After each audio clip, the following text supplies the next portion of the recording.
Hello everyone. સો આજના લેક્ચરમાં આપણે હવે ચર્ચા કરવાની છે માનવ ઉદ્વિકાસમાં આગળ. તો આજે આપણે વાત કરીશું માનવ ઉદ્વિકાસની અશ્મિઓ વિશેની ચર્ચાઓ, કે માનવ જેવું જ અસ્તિત્વ ધરાવતા જે સૌપ્રથમ સજીવો અસ્તિત્વમાં આવ્યા હતા તેમની ઉત્પત્તિ છે તે કયા કયા સ્ટેજમાં આગળ વધી હતી અને છેલ્લે માનવોનું નિર્માણ થયું. ઓકે, તો માનવની ઉત્પત્તિ વિશેની આપણે ચર્ચા કરવાની છે, કે જેમના અશ્મિઓ મળી આવ્યા છે, જેના આધારે આપણે એવું કહ્યું કે આટલા આટલા અલગ અલગ પરિવર્તનો આવ્યા અને ધેન આફ્ટર છેલ્લે મનુષ્યનો વિકાસ થયો.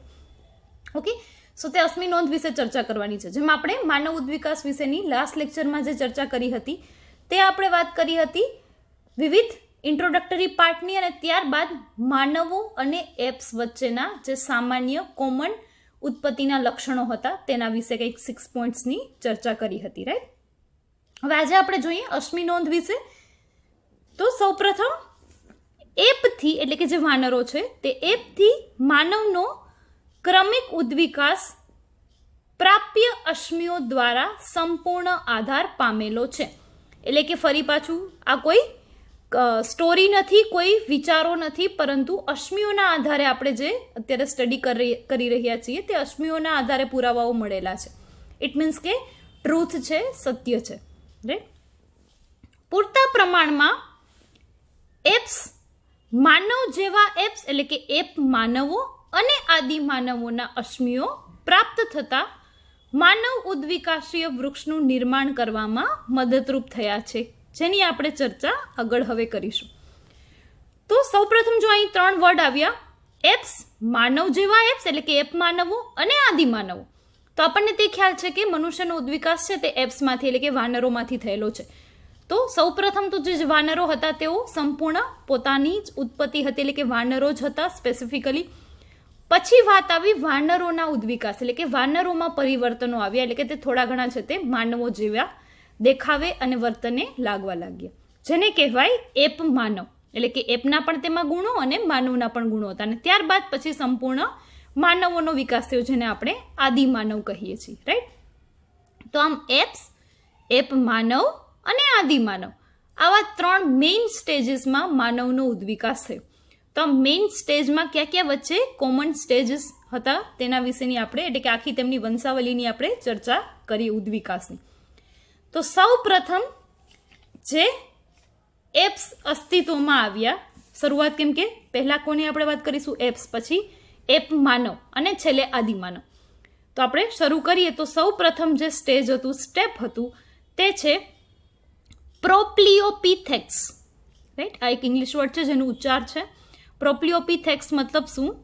તો કે તેઓ એપ જેવા પ્રાઇમેટ હતા, એટલે કે આ એપના ઉદ્વિકાસની આપણે શરૂઆતથી ચર્ચા કરી રહ્યા છીએ.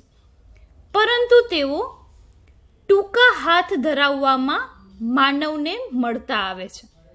તે લગભગ 30 મિલિયન વર્ષો પૂર્વે જીવતા હતા.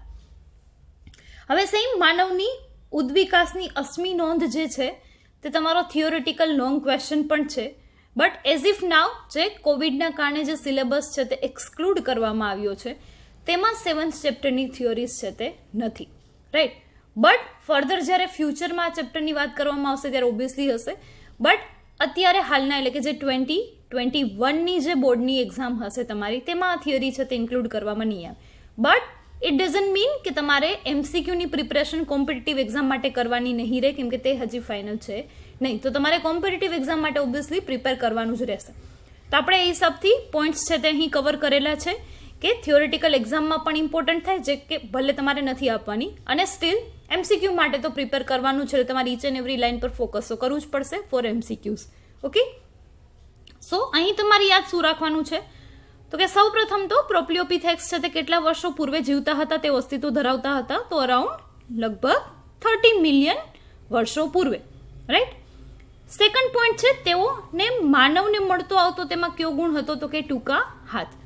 તો આમ ટૂંકા હાથ તેઓ ધરાવતા હતા. ઓકે, સેકન્ડ છે એજિપ્ટોપિથેક્સ.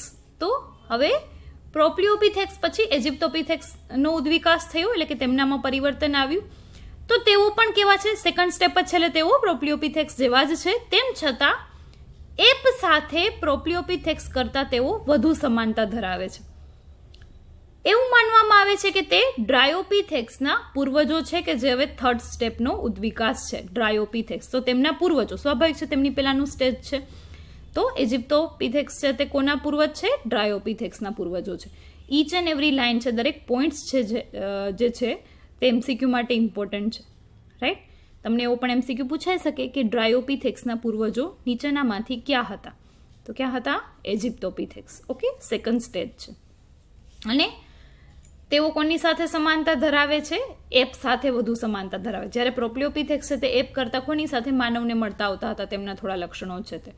ઓકે, નાવ હવે મેઇન આજે આપણે જે અશ્મિઓ વિશેની ચર્ચા કરવાની છે તેમાં આપણે ટોટલ વાત કરીશું 7 પ્રકારના ઉદ્વિકાસની, એટલે કે 7 આવા સ્ટેજની.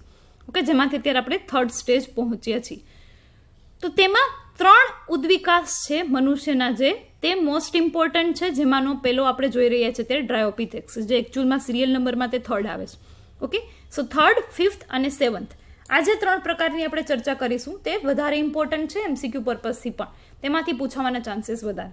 ઓકે, તો તેમાં ખાસ એ રીતે તમારે લર્ન કરવું જેથી તમને ઇમ્પોર્ટન્ટ છે તે ખ્યાલ આવે. ઓકે, સો પહેલું સ્ટેજ જોયું આપણે પ્રોપ્લિયોપિથેક્સ, ઇજિપ્તોપિથેક્સ.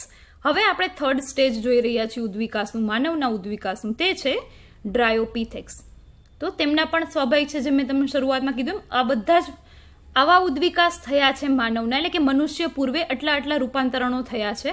તે ખબર કેવી રીતે પડી આપણને? તો અશ્મિઓના આધારે. ઓકે, તો આ કોઈ મનમાં બનાવેલી કહાનીઓ નથી. ઓકે, થર્ડ ડ્રાયોપિથેક્સ, તો તે એપનું જૂથ છે, એટલે કે જે એક પ્રકારના વાનરોને મળતા આવતું જૂથ છે ઉદ્વિકાસનું, જે માયોસિન સમયમાં આશરે 20 મિલિયન વર્ષો પૂર્વે જીવતા હતા. તો આ લાઈનમાંથી 2 એમસીક્યુ છે. તો કયા સમયમાં તેઓ અસ્તિત્વ ધરાવતા હતા? માયોસિન સમયમાં, એટલે કે જે આપણે સમયકાળને વિભાજિત કર્યો હતો પૃથ્વીના ઉદ્વિકાસ પછી, તેમાં કયો સમય? માયોસિન સમયમાં તેઓ કેટલા વર્ષો પૂર્વે? 20 મિલિયન વર્ષો પૂર્વે તેઓ જીવતા હતા.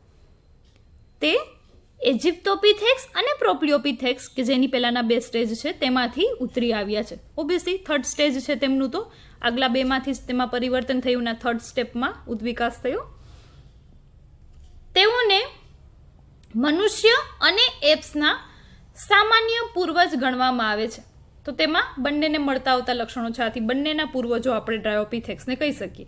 એટલે કે મનુષ્ય અને એપ્સના સામાન્ય પૂર્વજ છે તે ડ્રાયોપિથેક્સને ગણવામાં આવે છે. તેઓ શરીર પર ગાઢ વાળ ધરાવતા હતા, યુ આકારનું જડબું ધરાવતા હતા, તેમજ મોટા અને તીક્ષ્ણ દાંત ધરાવતા હતા. અને આ ઉપરાંત તેઓ ખોરાકમાં કેવા હતા? શાકાહારી હતા. તો આ તેમના લક્ષણો છે કે તેઓ દેખાવે કેવા લાગતા? તો ગાઢ વાળ શરીર પર, કેમ કે ઓબ્વિયસલી હજી આ ત્રીજું જ સ્ટેજ છે ઉદ્વિકાસનું મનુષ્યના, તો તેઓ મોસ્ટલી કેવા? એપ જેવા જ લાગતા હશે, એટલે કે શરીર પર ગાઢ વાળ જેમ વાનરોને હોય છે રૂવાટી, તેવી જ રીતે જોવા મળતી. યુ આકારનું જડબું હતું અને મોટા અને તીક્ષ્ણ દાંત હતા.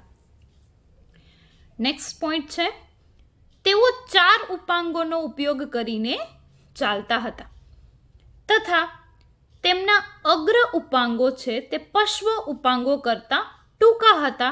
અને આ સંદર્ભે એવું માનવામાં આવે છે કે તે માનવના દૂરના પૂર્વજો છે. શું કામે? તો કે જેમ કે આપણા મનુષ્યના આપણે હાથની વાત કરીએ તો પગ કરતાં હાથની લંબાઈ છે તે થોડી ટૂંકી હોય, રાઈટ? એટલે જ આપણે 2 પગે ચાલીએ છીએ, નહીં કે 2 પગ અને 2 હાથ. એટલે કે આવા 4 પગથી ચાલતા નથી, કે જે મનુષ્યનું એકમાત્ર મનુષ્યનું લક્ષણ છે કે જેઓ ઉધ્વ ચાલ છે તે ધરાવે, એટલે કે સીધા ટટ્ટાર ચાલે 2 પગે, રાઈટ? તો આમ અગ્ર ઉપાંગો છે તે આપણા ઉદ્વિકાસ એટલે કે મનુષ્ય સુધી પહોંચતા કેવા થઈ ગયા? એકદમ ટૂંકા થઈ ગયા અને તેઓ સીધા ચાલવાનું સ્ટાર્ટ કર્યું. પરંતુ અહીં ડ્રાયોપિથેક્સમાં પણ તેમના જે અગ્ર ઉપાંગ હતા તેઓ ચાલતા તો 4 હાથે જ, એટલે કે 4 પગે આપણે જેને કહી શકીએ, પરંતુ તેમાં જે અગ્ર ઉપાંગો છે તેમાં પરિવર્તનની શરૂઆત થઈ ગઈ હતી. એટલે કે અગ્ર ઉપાંગો કેવા હતા? પશ્વ ઉપાંગ, એટલે કે પગ કરતાં હાથની રચના થોડી નાની હતી, પરંતુ તેમાં તેઓ 4 ઉપાંગોનો ઉપયોગ કરીને ચાલતા હતા. એટલે આપણે પગ અને હાથ જેમ મનુષ્યમાં અલગ અલગ ગણી શકીએ તેમ તેમાં આપણે કહી શકીએ નહીં. ક્લિયર? તો આ એક તેમાં લક્ષણ એવું હતું કે જે માનવને મળતું આવતું હતું. આથી તેમને માનવના દૂરના પૂર્વજો છે તેવું આપણે અનુમાન લગાડી શકીએ. નેક્સ્ટ પોઈન્ટ છે, તેઓ આધુનિક એપ્સ જેવા કે ચિમ્પાન્ઝી અને ગોરિલાના પણ પૂર્વજો છે. તેઓ જંગલમાં રહેતા હતા અને મોટા ભાગનો સમય છે તે વૃક્ષો ઉપર વિતાવતા હતા. એટલે કે મોસ્ટલી તેમના બધા લક્ષણો છે તે એપ્સ જેવા જ હતા. અમુક કેરેક્ટર્સ ચેન્જ થયા હતા કે જે આપણે આજના માનવને મળતા આવે છે તેના આધારે એવું કહી શકીએ કે તેઓ માનવના પણ કોઈક અંશે પૂર્વજો રહ્યા છે અને એપ્સના પણ પૂર્વજો છે. તો આમ આ આપણે થર્ડ સ્ટેજની વાત કરી, ડ્રાયોપિથેક્સ. તો 3 સ્ટેપ જોયા અત્યાર સુધીમાં. ફરી રિપીટ કરું છું, જસ્ટ એટલે રિપીટેશન યુઝ કરું છું કે તમને યાદ રહી જાય. રાઈટ, આ જ લેક્ચરમાં બધા નામ છે. તો સૌપ્રથમ આપણે જોયું પ્રોપ્લિયોપિથેક્સ, ઇજિપ્ટોપિથેક્સ અને થર્ડ જોયું ડ્રાયોપિથેક્સ. નાવ હવે આપણે ચર્ચા કરીએ 4th પ્રકારની અથવા તો માનવના ઉદ્વિકાસના 4th સ્ટેજની. સો ડ્રાયોપિથેક્સ પછી હવે આપણે 4th સ્ટેપની વાત કરીએ, જે છે ઓરિયોપિથેક્સ. તો અહીં તમે સ્ક્રીન પર જોઈ જ રહ્યા છો ઓરિયોપિથેક્સ. તેમાં કયા પ્રકારના લક્ષણો જોવા મળતા હતા? સો દાંતની રચનામાં, ટૂંકા ચહેરામાં અને ઉધ્વ ચાલમાં તે માનવને મળતા આવે છે. ઉધ્વ ચાલ એટલે કે સીધા ટટ્ટાર ચાલુ તે, પરંતુ લાંબા અગ્ર ઉપાંગો જેવા એપના લક્ષણને કારણે તે એપને પણ મળતા આવે છે.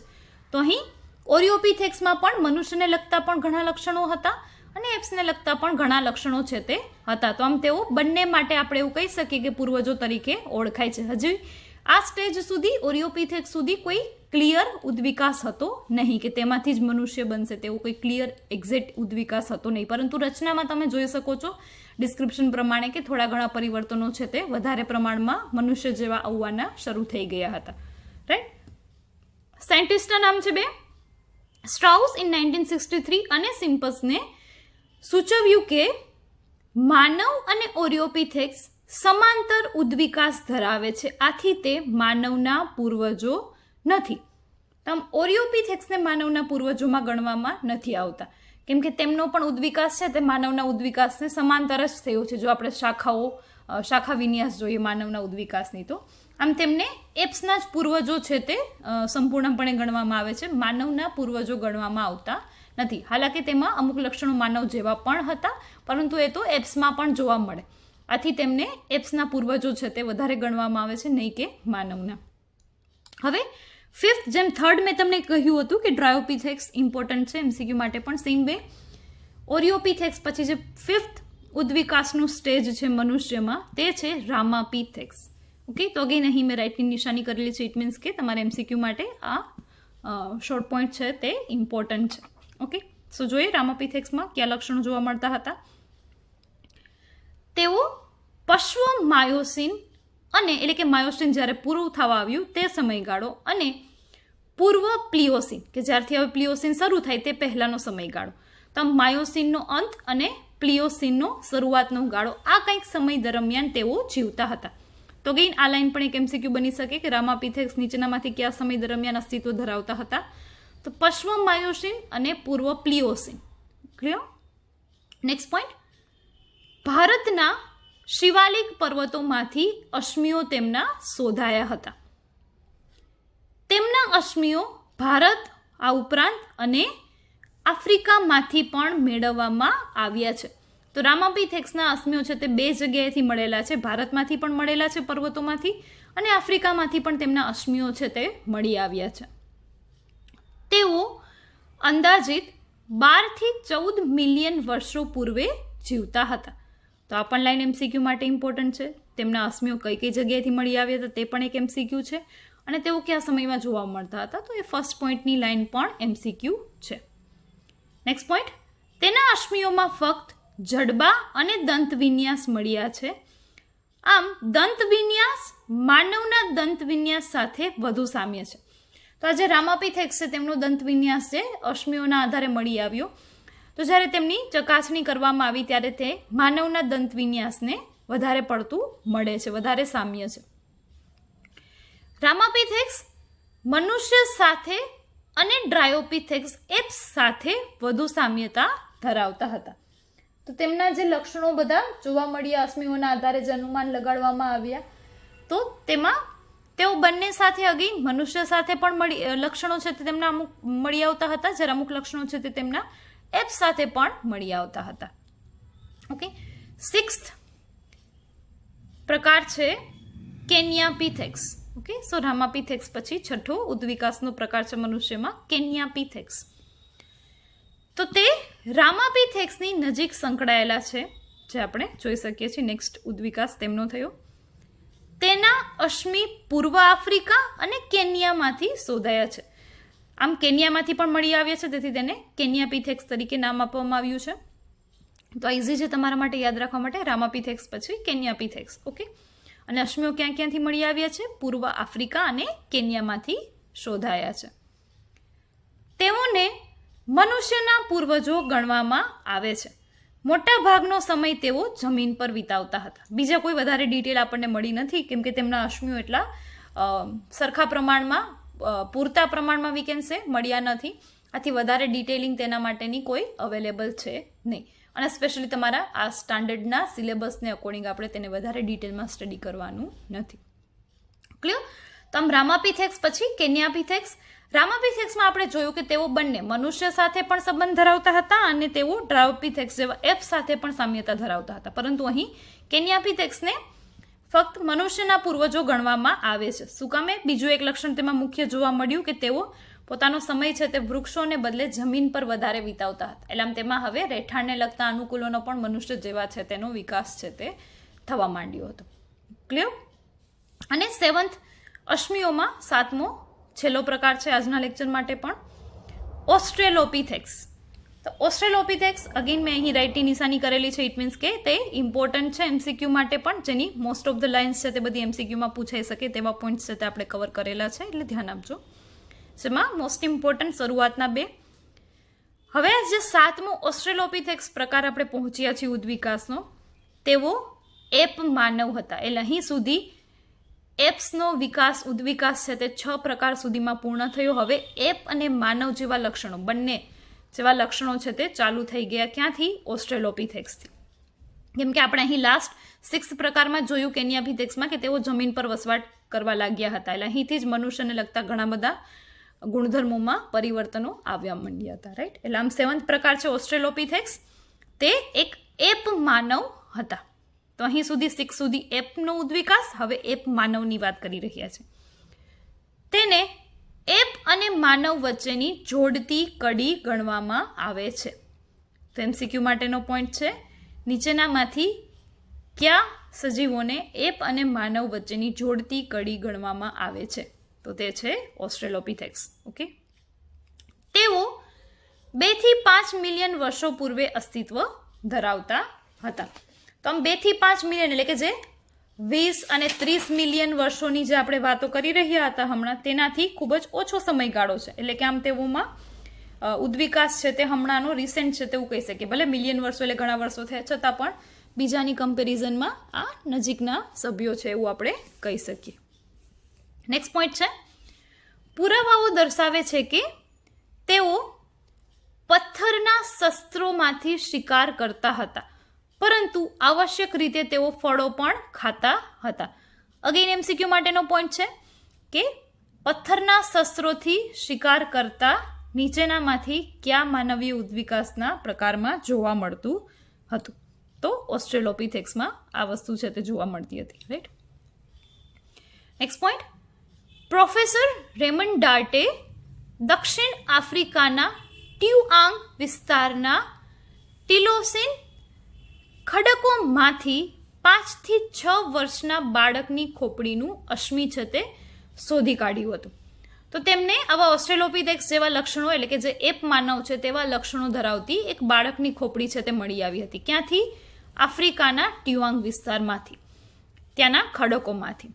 અને તેમણે તેને સૌપ્રથમ ટ્યુઆંગ બાળક નામ આપ્યું. પછીથી તેમણે તેનું નામ આફ્રિકન્સ એટલે કે આફ્રિકન એપમેન તરીકે ફરી નામકરણ કર્યું હતું તે બાળકનું. આમ ઓસ્ટ્રેલોપીથેક્સના માનવ અને એપ જેવા લક્ષણો છે તે નીચે મુજબ છે. હવે એપ જેવા લક્ષણો તો હતા જ, પણ માનવ જેવા લક્ષણો પણ તેમાં ઘણા બધા જોવા મળ્યા. આથી જ તેમને એપ માનવ એવું નામ આપવામાં આવ્યું. ના કે જસ્ટ પૂર્વજો, પરંતુ તે એક નવો ઉદ્વિકાસ થયો એપ માનવનો. એટલે આમ સંપૂર્ણપણે જે એપ્સ જેવા લક્ષણો ધરાવતા હતા ઉદ્વિકાસીય, તેમાંથી હવે રૂપાંતરણ થઈ ગયું એપ માનવમાં. અને પછી જે આપણે નેક્સ્ટ લેક્ચરથી જે ચર્ચા કરીશું તેમાં માનવને લગતા ઉદ્વિકાસો છે પ્યોરલી તેની આપણે ચર્ચા કરીશું. એટલે કે જે આદિમાનવ આપણે જે વાતો કરી રહ્યા હતા કે એપ માનવમાંથી જે માનવ તરફનું પ્રયાણ છે તે કેવી રીતે આગળ વધ્યું, તો તેના વિશેની આપણે ચર્ચા કરવાની છે.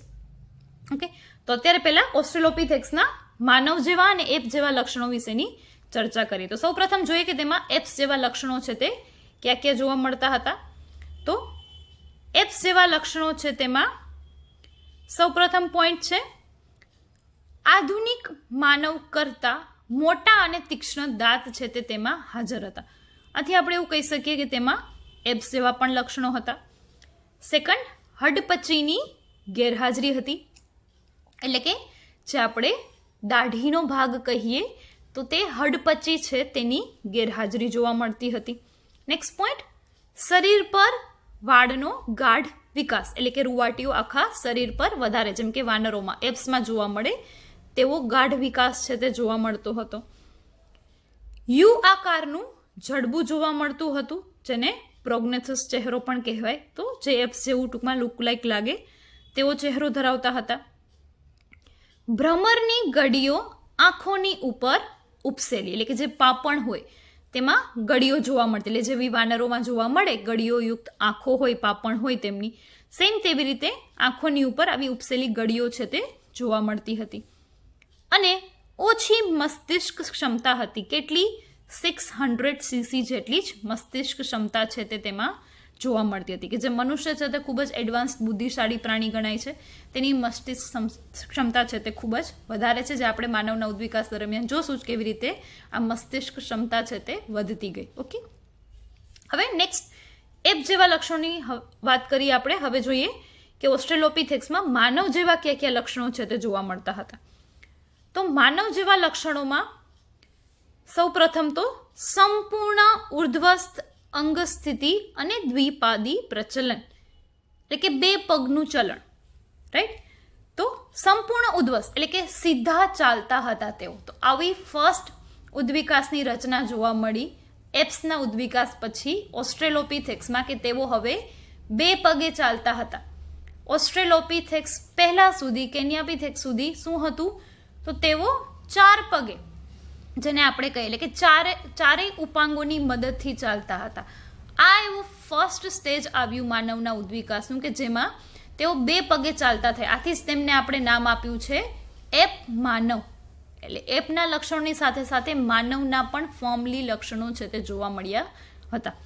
અને સંપૂર્ણ ઉદ્ધ્વસ્થ એટલે કે સીધા ટટ્ટાર ચાલતા હતા તેઓ, અને બે પગે ચલન છે તે દર્શાવતા હતા. પહેલો માણસ કે જે ટટ્ટાર ઊભો રહ્યો, એટલે કે માનવના ઉદ્વિકાસનું એકચ્યુઅલમાં ફર્સ્ટ સ્ટેપ આપણે કહી શકીએ ઓસ્ટ્રેલોપિથેક્સને, કે જેઓ ટટ્ટાર ચાલતા થયા. તો આ પણ એમસીક્યુ માટેનો મોસ્ટ ઇમ્પોર્ટન્ટ પોઈન્ટ કે સૌ પ્રથમ માનવમાં ટટ્ટાર ચાલ, ઊભી ચાલ અથવા તો દ્વિપગી ચલન નીચેનામાંથી કયા ઉદ્વિકાસ દરમિયાન જોવા મળ્યું? તો ઓસ્ટ્રેલોપિથેક્સમાં જોવા મળ્યું. ઓકે, અગ્ર ઉપાંગો પશ્વ ઉપાંગો કરતાં ટૂંકા, કે જે મનુષ્યમાં હોય, પગ કરતાં હાથ છે તે થોડા નાના હોય. સ્પષ્ટ કટી વળાંક ધરાવતું કરોડ સ્તંભ, કેમ કે હવે જે ચાર પગની બદલે બે પગે ચાલવાનું શરૂ થયું એટલે કરોડ સ્તંભ છે તે કેવો થઈ ગયો? કટી વળાંક ધરાવતો સીધો સ્પષ્ટ છે કરોડ સ્તંભ જોવા મળે મનુષ્યમાં, તેવી જ કંઈક રચના તેમાં પણ જોવા મળી, કેમ કે તેમની ચાલમાં ફેરફારો થયા. ક્લિયર? તો આમ એપ્સ અને માનવ બંને જેવા લક્ષણોની આપણે ચર્ચા કરી કે જે ઓસ્ટ્રેલોપિથેક્સમાં જોવા મળી, પણ જેમાં મુખ્ય મેઇન વસ્તુ આપણને જોવા મળી કે તેઓમાં ટટ્ટાર ચાલ છે તે જોવા મળતી હતી, એટલે કે બોડી પોસ્ચર છે તે એકદમ સીધું હતું. ઓકે, નેક્સ્ટ, ઇથિયોપિયા અને ટાન્ઝાનિયામાંથી મનુષ્યના અસ્થિ જેવા અમુક અશ્મિઓ જોવા મળે છે અથવા તો જોવા મળ્યા. તેઓએ પોતાની હોમિનિડની લાક્ષણિકતાઓ પ્રત્યક્ષ કરી કે જેથી એવું માનવામાં આવે છે કે લગભગ 3 થી 4 મિલિયન વર્ષો પહેલા મનુષ્ય જેવા પ્રાઇમેટ પૂર્વ આફ્રિકામાં પ્રવેશ્યા હતા અને તેઓ લગભગ 4 ફૂટ કરતાં વધારે ઊંચા ન હતા, પરંતુ ઉદ્ધ્વસ્ત ચાલતા હતા. તો એક રિયલમાં મળેલા અશ્મિઓની જ વાત છે કે ક્યાંથી જોવા મળી? આફ્રિકાના એરિયાઓ ઇથોપિયા, ટાન્ઝાનિયા વગેરેમાંથી તેવા અશ્મિઓ મળ્યા જેની ઊંચાઈ આપણે એવું કહી શકીએ અશ્મિઓને જોતા કે 4 ફૂટથી વધારે ન હતી અને તેઓ 2 પગે ચાલતા હતા, એટલે કે ઉદ્ધ્વસ્ત ચાલ છે તે તેમની હતી. તો આવી તેમના અશ્મિઓ, કેમ કે કરોડ સ્તંભની રચના પરથી ખ્યાલ આવે કે તેઓ કેવી રીતે ચાલતા હતા. જેમ કે તમે 4 પગે ચાલતા પ્રાણીની અશ્મિઓની કંકાલ સ્થિતિ જુઓ તમે તો તમને ખ્યાલ આવે કે કરોડ સ્તંભ છે તે આડું હોય અને નીચે 4 ઉપાંગો જોવા મળે. જ્યારે ઉદ્ધ્વસ્ત ચાલતા વ્યક્તિઓમાં જેમ કે આપણું મનુષ્યનું તો કંકાલ તંત્ર જુઓ તો સીધું હોય, 2 પગ જ જોવા મળે અને સીધું ટટ્ટાર હાથ છે તે જોવા મળે, એટલે કે હાથના અસ્થિઓ કંકાલ તંત્રની વાત કરી રહી છું, રાઈટ. તો આમ કંકાલ તંત્રના આધારે આપણે એવું નક્કી કરી શક્યા, એવું જાણી શક્યા કે ઓસ્ટ્રેલોપિથેક્સ છે તેઓ સીધા ચાલતા હતા અને તેમાં જે કરોડ સ્તંભ છે તેનો વળાંક પણ કેવો હતો તો કે કટી વળાંક છે તે જોવા મળતો હતો. ક્લિયર? તો આપણને અશ્મિઓના આધારે આ ખબર પડી છે. અગેન આ તમારી ટેક્સ્ટ બુકનો જ પેરેગ્રાફ છે અને ઇમ્પોર્ટન્ટ છે MCQ માટે કે મનુષ્યના અસ્થિ જેવા અમુક અશ્મિઓ છે તે નીચેનામાંથી કઈ જગ્યાએથી જોવા મળ્યા? તો ઇથોપિયા અને ટાન્ઝાનિયામાંથી જોવા મળ્યા. અરાઉન્ડ કેટલા સમય પહેલાં? તો 3 થી 4 મિલિયન વર્ષો પહેલાં. ક્યાંથી? પૂર્વ આફ્રિકામાંથી જ આ ઇથોપિયા અને ટાન્ઝાનિયામાંથી જોવા મળ્યા. તો આફ્રિકામાં ખાસ કરીને જોવા મળ્યા, એટલે કે તેઓ ત્યાં પ્રવેશ્યા હશે, આફ્રિકામાં તેઓએ એન્ટ્રી લીધી હશે કોઈના કોઈ જગ્યાએથી, રાઈટ. તો ત્યાંથી અશ્મિઓ મળે, કેમ કે અશ્મિઓ હંમેશા ક્યાંથી મળે? જ્યાં તેમનો નાશ થયો હોય, એટલે કે કદાચ તેમનો ઉદ્વિકાસ બીજી જગ્યાએ પણ થયો હોય, પરંતુ તેમના અશ્મિઓ જ્યાંથી મળે છે તો આપણે એ નથી કહી શકતા કે જ્યાંથી અશ્મિઓ મળ્યા છે ત્યાં જ તેમનો ઉદ્વિકાસ થયો. તે ક્યાંક બીજે પણ વિકસ્યા હોઈ શકે અને પછી વિચરણ કરીને સ્થળાંતરણ કરીને તે જગ્યાએ પહોંચ્યા, કેમ કે અશ્મિઓ હંમેશા ત્યાંથી મળે જ્યાં તેમનું મૃત્યુ થયું હોય, રાઈટ. તો ઉદ્વિકાસ એક્ઝેક્ટલી કઈ જગ્યાએ થયો છે તે આપણે ન કહી શકીએ, પરંતુ અશ્મિઓના આધારે આપણને એ તો ખ્યાલ આવે કે તેઓ ક્યાંય પણ હોય, પરંતુ ત્યાંથી તેઓ પ્રચલન કરી અને ક્યાં પ્રવેશ્યા? તો કે જ્યાં તેમના અસ્થિઓ મળ્યા ત્યાં પ્રવેશ્યા હશે, કેમ કે તો જ ત્યાંથી અશ્મિઓ મળ્યા છે, રાઈટ. તો આમ આ રીતે માનવ જેવા લક્ષણો પણ જોવા મળ્યા અને એપ્સ જેવા લક્ષણો પણ જોવા મળ્યા ઓસ્ટ્રેલોપિથેક્સમાં. ઓકે, તો અગેન ફરી પાછા એકવાર શોર્ટમાં આપણે 7 પ્રકાર છે તેના નામની જસ્ટ ચર્ચા કરીએ અને અહીં સુધી જ આ લેક્ચર છે તે રાખીશું માનવના ઉદ્વિકાસની અશ્મિ નોંધમાં. સૌ પ્રથમ આપણે જોઈ રચના પ્રોપ્લિયોપિથેક્સ, સેકન્ડ આપણે રચના જોઈ ઇજિપ્તોપિથેક્સ, થર્ડ રચના જોઈ આપણે ડ્રાયોપિથેક્સ. તો અગેન આ બધા ઉદ્વિકાસી જે રચનાઓ છે તે એપ્સની મોસ્ટલી છે, એમ કે તેમાં હજી મનુષ્ય જેવા લક્ષણોની એટલી બધી એડવાન્સ રચનાઓ છે તે જોવા મળી ન હતી. ત્યારબાદ આપણે વાત કરી ઓરિયોપિથેક્સ. તો તેમનો તો ઉદ્વિકાસ છે તે મનુષ્યને સમાન છે, આથી તેને મનુષ્યના પૂર્વજો ગણવામાં જ નથી આવતા, એટલે કે એપ્સના જ એક ઉદ્વિકાસનું સ્ટેપ છે ઓરિયોપિથેક્સ. ત્યારબાદ આવ્યા રામાપિથેક્સ. તો તેને મનુષ્યના પણ પૂર્વજો કહેવામાં આવે છે એપ્સની સાથે સાથે. તો આમ ઓરિયોપિથેક્સ પછી 5મું છે રામાપિથેક્સ, ત્યારબાદ કેન્યાપિથેક્સ અને 7th છે ઓસ્ટ્રેલોપિથેક્સ. તો આમ ઓસ્ટ્રેલોપિથેક્સને સૌ પ્રથમ એપ માનવ ગણવામાં આવે છે, કેમ કે માનવ જેવા વધારે પડતા લક્ષણો છે તે અહીંથી જોવાના મળવાના શરૂઆત થઈ હતી. તો આમ 7th પોઈન્ટ આપણે જોયો એપ્સ અને માનવ જેવા લક્ષણો ધરાવતા ઓસ્ટ્રેલોપિથેક્સ. ક્લિયર? તો આજના લેક્ચરમાં આપણે અહીં સુધી જ ચર્ચા છે તે રાખીશું. નેક્સ્ટ લેક્ચરમાં ફરી પાછી આગળ બીજા પોઈન્ટ સાથે આગળ મનુષ્યના ઉદ્વિકાસની ચર્ચા કરીશું, જે ઓલમોસ્ટ કદાચ વધીને 2 લેક્ચર સુધી ચાલશે ટોપિક, એન્ડ દેન આફ્ટર ટોપિકની સાથે તમારો ચેપ્ટર પણ પૂર્ણ થશે. ઓકે, સો બાકી આગળની ચર્ચાઓ નેક્સ્ટ લેક્ચરમાં કરીશું. Thank you.